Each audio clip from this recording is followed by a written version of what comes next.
Everyone, welcome to the super 7 7 दिन 7 सवाल।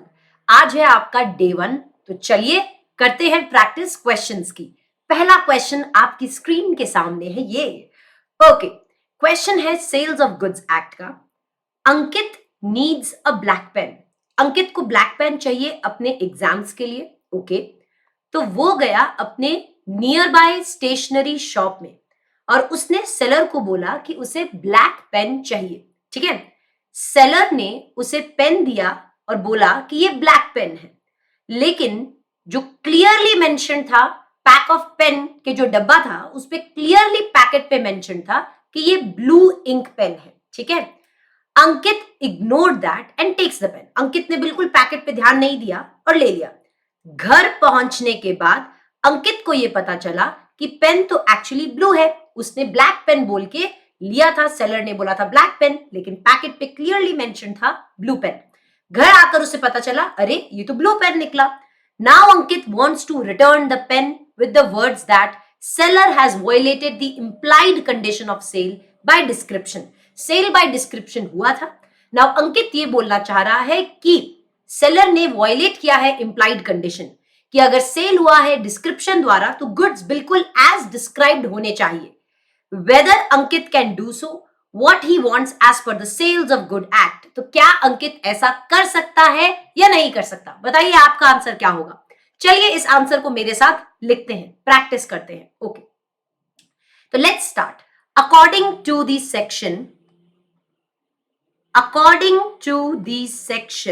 16 of sales of goods act, sales of goods act के section 16 के हिसाब से, according to the section 16 of the sales of goods act, there is an implied condition. क्या होता है? Implied condition होता है कि अगर गुड्स सेल हो रहे हैं, there is an implied condition, there is an implied condition that if the goods are sold by description, अगर गुड्स सेल हो रहे हैं, if the goods are sold by description, अगर गुड्स डिस्क्रिप्शन के हिसाब से बेचे जा रहे हैं बाय द सेलर, जो इन गुड्स में डील करता है, by seller who deals in such goods, by the seller who deals in such goods,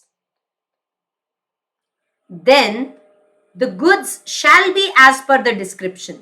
The goods shall be as per the description, right? ये implied condition होती है कि अगर goods बेचे जा रहे हैं डिस्क्रिप्शन के हिसाब से तो गुड्स बिल्कुल एज डिस्क्राइब्ड, जैसा डिस्क्राइब किया था सेलर ने वैसे होने चाहिए। Again, but if the buyer, लेकिन अगर बायर फाइंड आउट कर सकता है defect, but if the buyer could find out the defects, could find out the defects in reasonable examination, अगर reasonable examination से buyer defects find out कर सकता है, then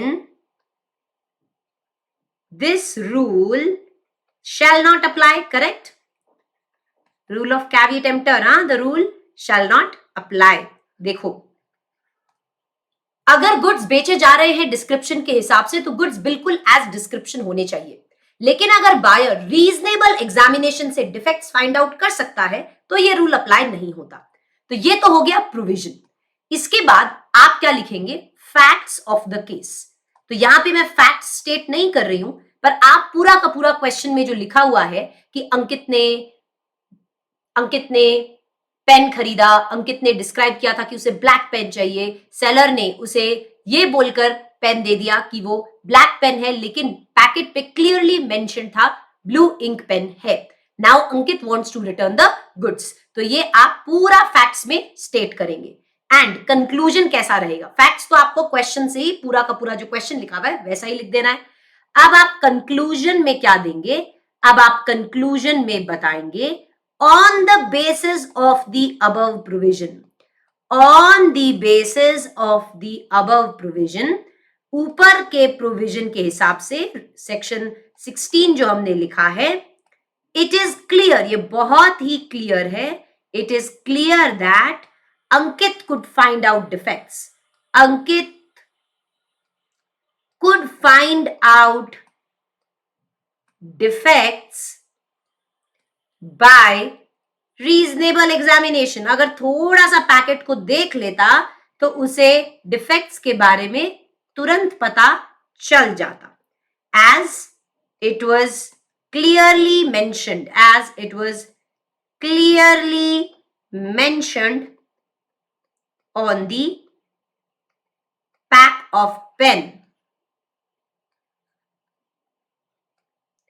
Hence, rule of caveat